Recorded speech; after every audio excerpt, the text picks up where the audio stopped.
Buenas tardes, hoy martes 9 de junio del año 2026 doy inicio a la charla número 178, con la cual vamos a detenernos por la duración del Campeonato Mundial de Fútbol, como yo ya expliqué hace varios meses, ya que hemos llegado a esa instancia.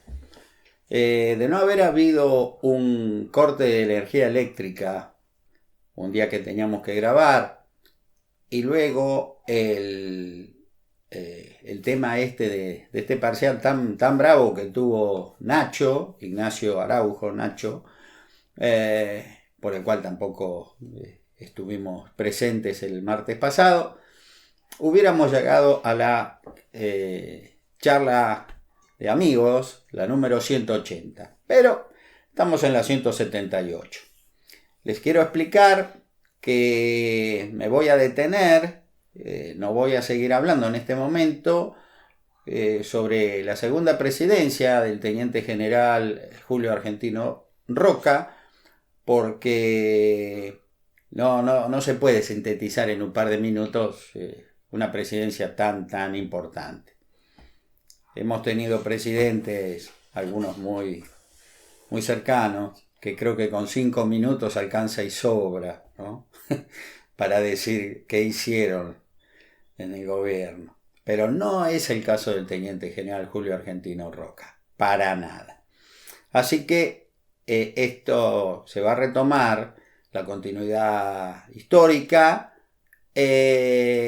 de nuestras charlas, luego que termine el Campeonato Mundial de Fútbol, en el que, por supuesto, como todos los argentinos, deseamos a nuestra selección lo mejor, ojalá repitan, y si no, han sido excelentes deportistas que la verdad nos han hecho quedar muy bien. Así que solo queda decirles suerte, muchachos, y para mí ya cumplieron.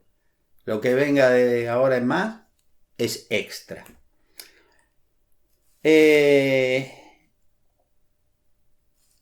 Yo hoy estoy, si se quiere, un poco emocionado, porque mis amigos, el próximo domingo, 14 de junio, se van a cumplir 4 años que empezamos con esta locura patriótica, o patriótica locura, como ustedes la quieran denominar. Han sido 178 encuentros. Comenzamos en 1375 y ya estamos en el año 1900. De historia argentina y universal. Siempre con la mira puesta en la actividad, en la radiografía del imperialismo británico y cómo nos afectó desde antes de ser un país independiente y cómo lamentablemente nos sigue afectando por la usurpación de nuestras islas Malvinas, Georgias y Sandwich del Sur. 4 años no es poco. Veníamos comentando recién con Nacho que aparte de lo lindo que ha sido este tránsito, este gusto que honestamente yo soñé darme algún día y me lo estoy dando, qué lindo que entre quien les habla y este joven brillante como es Nacho haya nacido una amistad en la cual yo lo considero una especie de sobrino y él una especie de tío, que a veces da consejos, como dijo el Martín Fierro, refiriéndose a un padre, ¿no? Más que un padre es un amigo, consejos de amigo, de cosas que uno le ha tocado vivir. El estudio que está desarrollando es muy difícil. Uno se da cuenta, él es brillante, pero la facultad, las materias que enfrentan no son una tontera. Así que, bueno, a veces aparte de darle buenos consejos, uno cruza los dedos, porque la suerte también existe. Yo al menos creo en eso. Volviendo a esto que nos convoca desde hace 4 años los días martes. Yo estoy convencido que una empresa como esta a nadie se le ocurrió, y no sé si alguna vez se le va a ocurrir a alguien, pero si a alguien se le ocurre, ya no es lo original. Lo original somos nosotros. Acá, en forma muy humilde, muy de entrecasa, hemos emprendido una tarea que vuelvo a repetir, una patriótica locura o una locura patriótica. Ustedes dirán dónde ponen el orden de los factores, ¿no? Y espero que todo este esfuerzo que estamos haciendo, del cual no sé cuándo lo terminamos, las charlas, ¿no? Porque yo estoy en las postrimerías del último libro ya, pero las charlas, no lo sé, no sé cuántas faltan, porque mucha gente me pregunta, ¿cuántas faltan? No lo sé. Y lo único que sí, que deseo que ojalá Dios quiera que esto sirva para el objetivo que todo argentino de bien tiene que tener bien presente. Intentar por todos los medios recuperar nuestros archipiélagos australes injustamente usurpados en 1833 y en 1982. Así que sin más, mi amigo, hoy voy a dar inicio a esta charla que se va a referir, como el tema que está en boga es el Mundial de Fútbol, al fútbol. ¿Cómo? ¿Y qué tiene que ver esto con las Malvinas y el imperialismo británico? Tiene mucho que ver, como ustedes ahora lo van a poder comprobar. Yo me he adelantado a cosas que les estoy relatando, que viene el segundo gobierno del teniente general Julio Argentino Roca, pero hay un hecho que sí está en ese capítulo, en el punto 8. Se llama La olvidada batalla cultural deportiva de Argentino de Quilmes, que obtuvo una resonante victoria. Los motivos de la fundación del primer club criollo del fútbol argentino. El Quilmes Athletic Club, hoy el Quilmes Atlético Club, fue el primer equipo de fútbol, institución de fútbol de la República Argentina. Fue fundado el domingo 27 de noviembre de 1887 y por esa razón se lo denomina el decano del fútbol en Argentina. Él mismo monopolizaba la práctica de este deporte en mi ciudad y disputaba encuentros con otros equipos, la mayoría de ellos de colegios ingleses. Por ese motivo, según un mito urbano, no permitía integrar al equipo a jugadores que no tuvieran antepasados británicos, ya que la colonia de ese país era en ese tiempo muy numerosa y sectaria. Lo mismo aconteció en el Quilmes Lawn Tennis Club, cuya traducción sería Club de Tenis sobre Césped de Quilmes. El mismo, nacido el miércoles 25 de septiembre de 1889, es la primera entidad, el primer club dedicado a la práctica del tenis en la República Argentina. O sea que a mi ciudad le corresponde, tiene el honor de tener el primer club de fútbol, el Quilmes Athletic Club, y el primer club de tenis, el Quilmes Lawn Tennis Club. Lo pronuncio en inglés lo mejor que puedo, pero así nacieron. Este club de tenis, que significa que se practicaba tenis sobre césped, hoy, con un club muy chiquito, 3 canchas de polvo de ladrillo, no de césped, de polvo de ladrillo tiene hoy. En razón de esta xenofobia invertida, por denominarla de alguna manera más o menos comprensible, pues no encuentro palabras más adecuadas, para lo que ocurrió con este club de fútbol y con este club de tenis.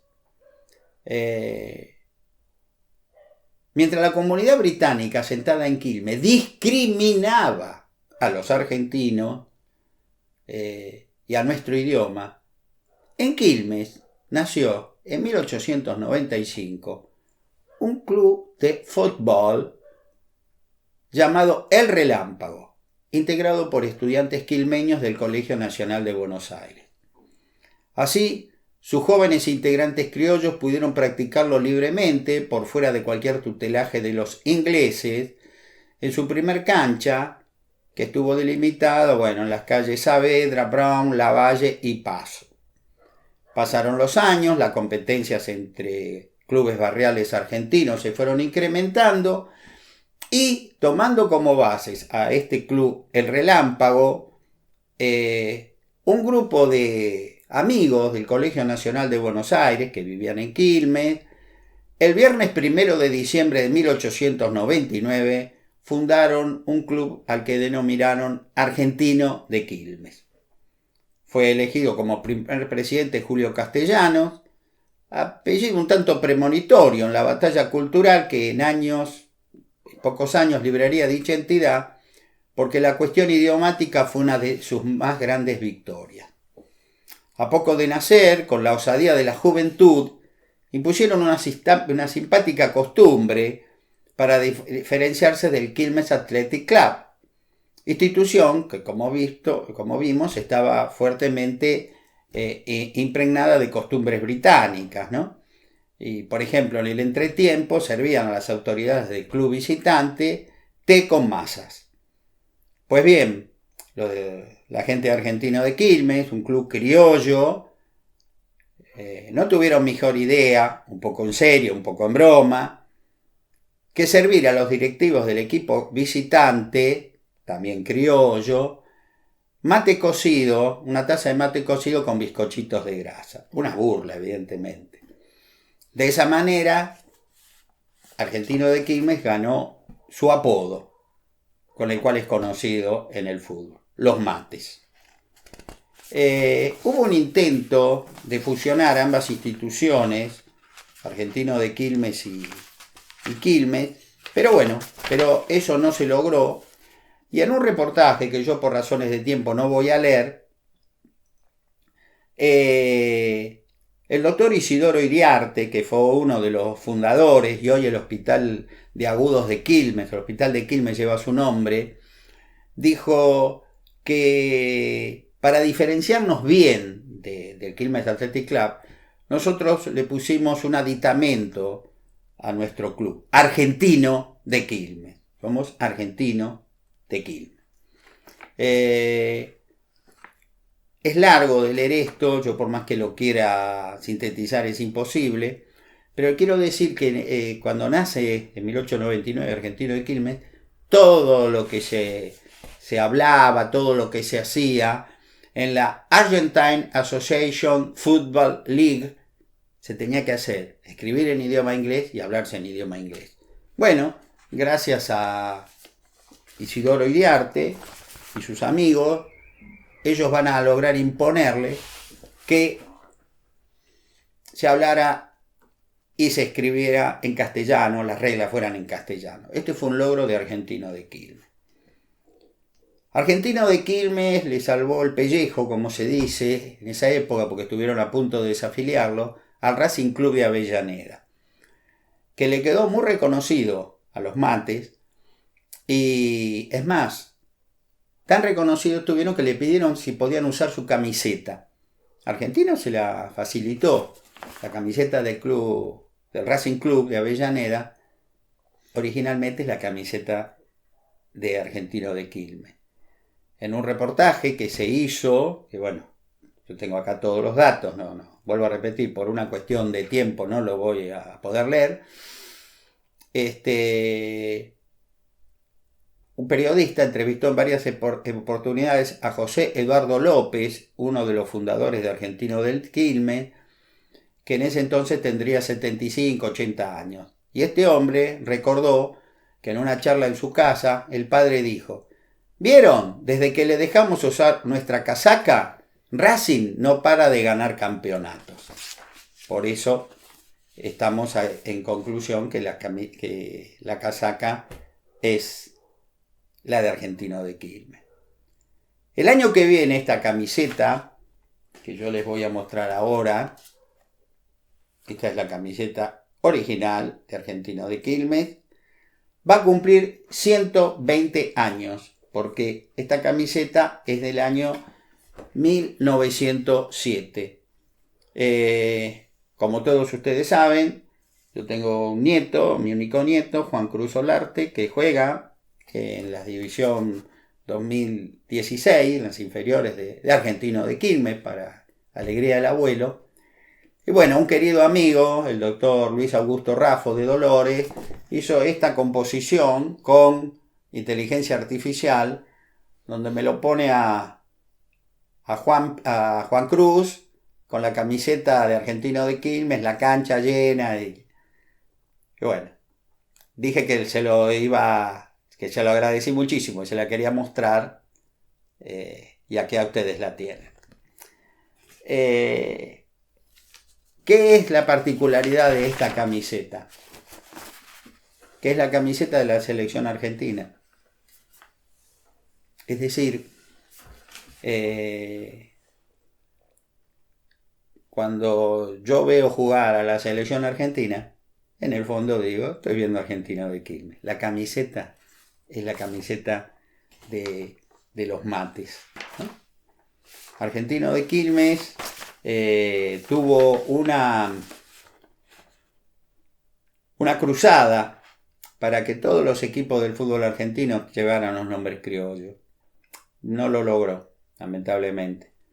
Hay muchos clubes, yo acá explico, mayoría, Boca Juniors, hijo de la Boca, River Plate, Río de la Plata, Racing, Corredores, Chacarita Junior, hijos de Chacarita, Newell's Old Boys, viejos muchachos de Newell's, que era un colegio de Rosario, Doc Sud, Dársena Sur, Chaco Forever, Chaco por siempre, y hasta equipos que llevan el nombre, ciudades que llevan el nombre de empresarios británicos, como por ejemplo Banfield, Temperley, ¿no? Pero bueno, esto honestamente no lo puedo detallar mucho. Ustedes van a ver una serie de fotografías que me sacó en Argentino de Quilmes la señorita Natalia Piazza, empleada del mismo, que entre otras cosas sacó una foto junto al escudo de los mates de Argentino de Quilmes y también de la cancha y parte de la platea techada, que fue un obsequio del club, de Racing Club, cuando hizo la cancha de Cilindro de Avellaneda en cemento.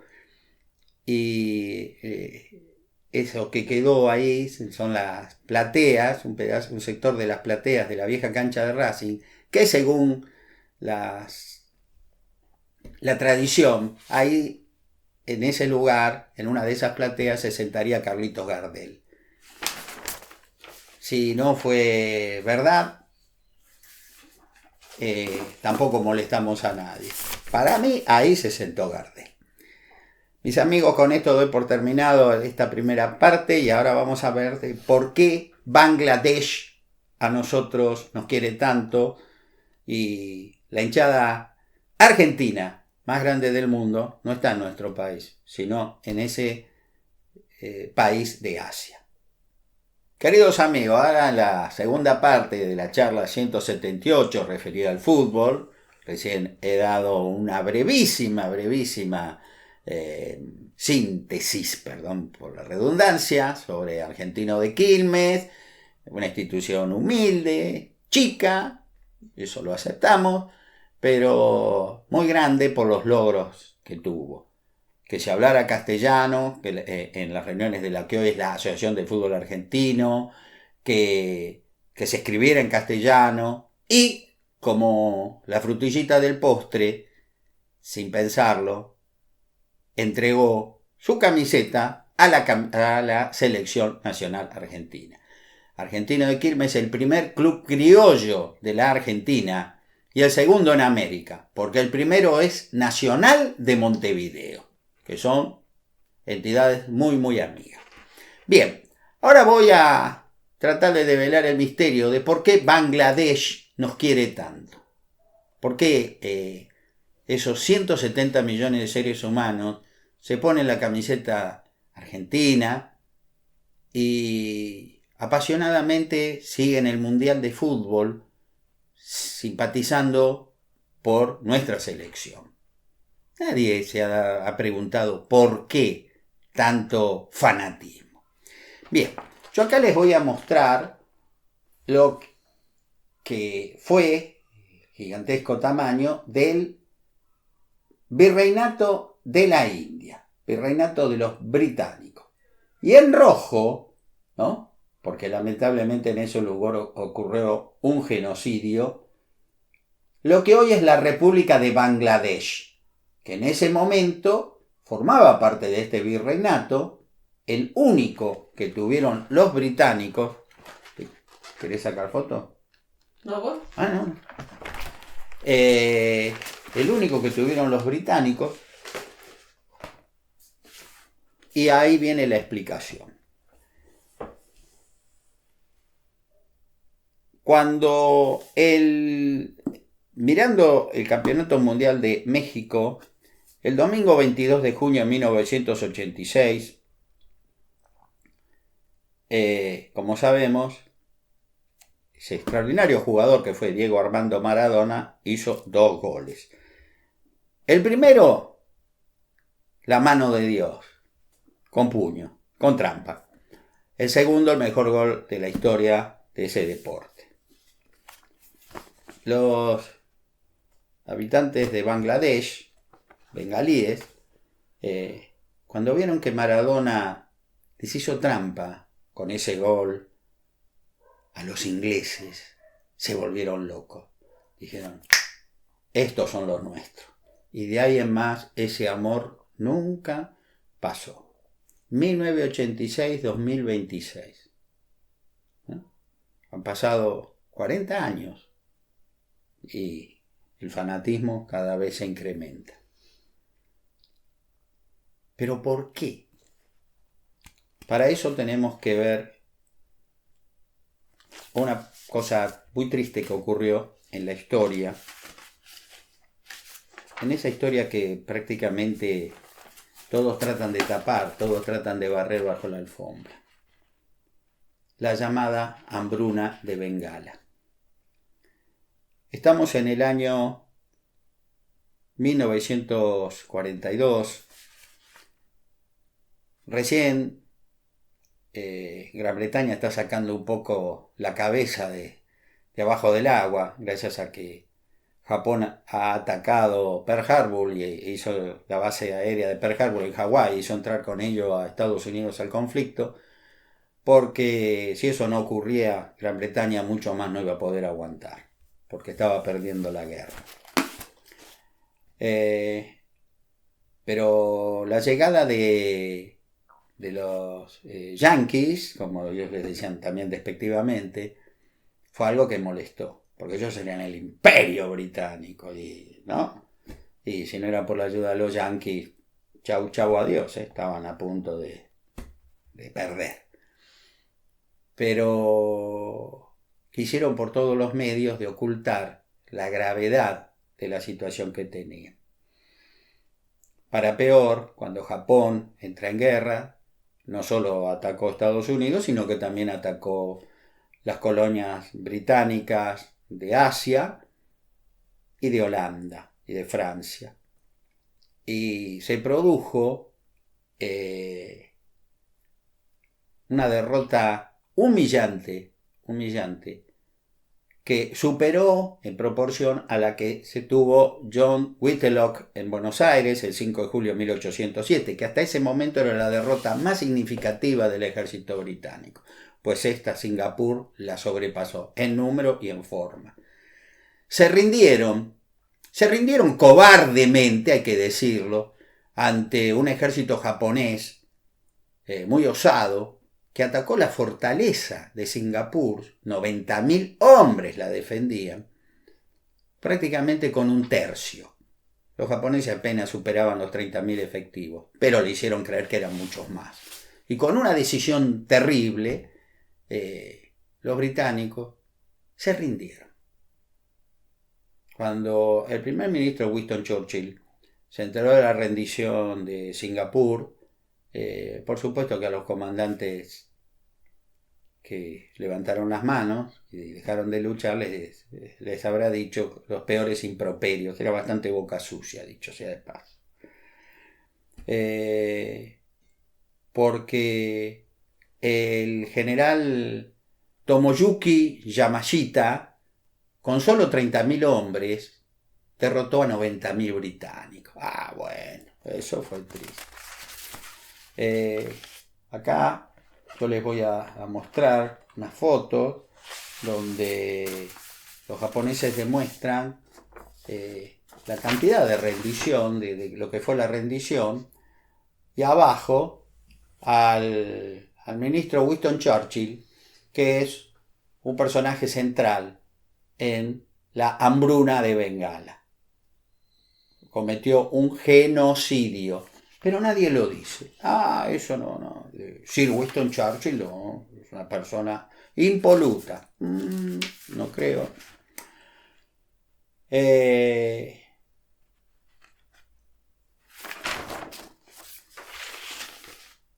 Vuelvo a repetir, Gran Bretaña estaba muy débil, muy débil. Pero no quería hacerles creer eso a sus aliados, los insoportables yanquis. Que para peor, en el norte de África, ellos tenían a un brigadier, el mariscal Bernard Montgomery, Monty, extraordinario.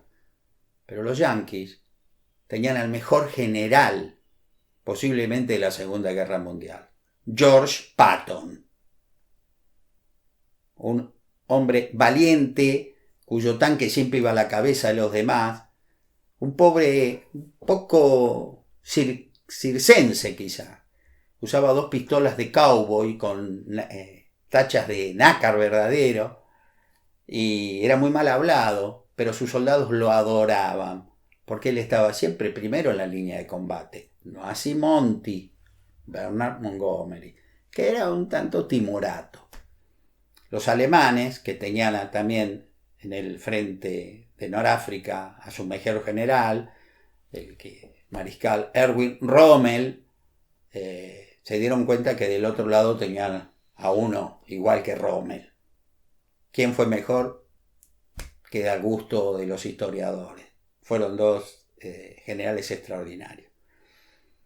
La cuestión que no podían dar lástima a los británicos. ¿Y qué hicieron? Como había muchas tropas yanquis en Egipto, en el Cairo, lo que sobraba, para demostrar que ellos tenían mucho, había mucha comida para las tropas. Ellos repartían con los yanquis, sus aliados, a los cuales en el fondo detestaban por lo insoportable que para ellos eran. Entonces los estadounidenses comían bien, comían muy bien. Ahora, ¿alguien se preguntó alguna vez de dónde salió esa comida? Cuando yo les mostré el mapa del virreinato de la India, les mostré, creo que recordarán, en rojo, un sector que es la desembocadura del río Ganges, donde es un delta, donde se produce mucho maíz, mucho trigo, arroz, ¿no es cierto? Mucha comida. Los habitantes de ese lugar, los bengalíes, que hoy es la República de Bangladesh, la cual es fanática de la República Argentina, desde los goles de Maradona en 1986, sembraron, como todos los años, acuciados por la guerra, porque Japón, que estaba atacando, se les venía encima, estaba por invadir la India, pero hubo un pequeño problemita. Cuando cosecharon los cereales, el arroz, bueno, toda la comida, pasó algo. Toda esa comida se cargó en ferrocarril, se llevó a los puertos. De ahí se envió a Egipto para demostrarle a los yanquis que el Imperio Británico era muy muy rico y que tenían de más, que los podían alimentar a costa de la hambruna de los bengalíes. Es decir, se produjo un holocausto. Los pobres habitantes de Bengala, lo que hoy es Bangladesh, que sembraron esos alimentos, no recibieron un grano. ¡Epa! ¡Qué exagerado! No soy exagerado. Yo todo lo que he dicho en estas 178 charlas y lo que yo he escrito en 7 libros es verdad. Si a alguno no le gusta, lo lamento. Yo no digo mentiras. El pueblo bengalí padeció un genocidio que ordenó el primer ministro Sir Winston Churchill, y ustedes acaban a ver lo que les estoy diciendo. En estas fotografías, la primera ven a lo que puede llegar la hambruna, y acá más abajo el festín que se hicieron miles de buitres con los cadáveres de los bengalíes que murieron de hambre, porque todo lo cosechado en ese lugar fue enviado a Noráfrica para que los estadounidenses no se dieran cuenta de lo débil que estaba el Imperio Británico. Por ese motivo, la hoy República de Bangladesh, cuya historia la voy a relatar posiblemente el año que viene, cómo nació, luego de la partición de la India, ¿no? Primero fue Pakistán Oriental y, en fin, no me quiero adelantar. Le quedó un gusto muy amargo porque murieron millones de seres humanos. Se calculan 3 millones de personas. La pregunta que uno se hace: si en los juicios de Nuremberg en Alemania a los criminales nazis, muchos de ellos fueron ejecutados, la inmensa mayoría de ellos fueron ejecutados, muy bien ejecutados porque fueron unos criminales, ¿por qué no se aplicó la misma regla con Sir Winston Churchill? Sería como él decía, porque así se expresaba sobre uno de los hombres más grandes de la humanidad, como fue Mahatma Gandhi, ese negrito. ¿Sería porque eran 3 millones de negritos los bengalíes? Cuando Maradona les hizo el gol con trampa, los humilló después con el mejor gol de la historia, ese pueblo se flasheó, como se dice, y tiene en el cariño, el amor hacia un país que por supuesto no conocen, muy lejano, hablamos distintos idiomas, yo hablo en inglés, nosotros castellano, pero por la magia de este deporte tan hermoso que inventaron los ingleses, somos hermanos. Y qué lindo sería que algún día la selección nacional de fútbol argentino fuera a jugar a Dhaka. Y bueno, si los compromisos son muchos, podría ir en su representación el equipo que tiene la camiseta original de la selección argentina, Argentino de Quilmes. Mis queridos amigos, me despido de ustedes hasta el final del campeonato y ojalá que cuando nos reencontremos brindemos con la 4ª copa. Muchas gracias por su atención. Hasta la vuelta.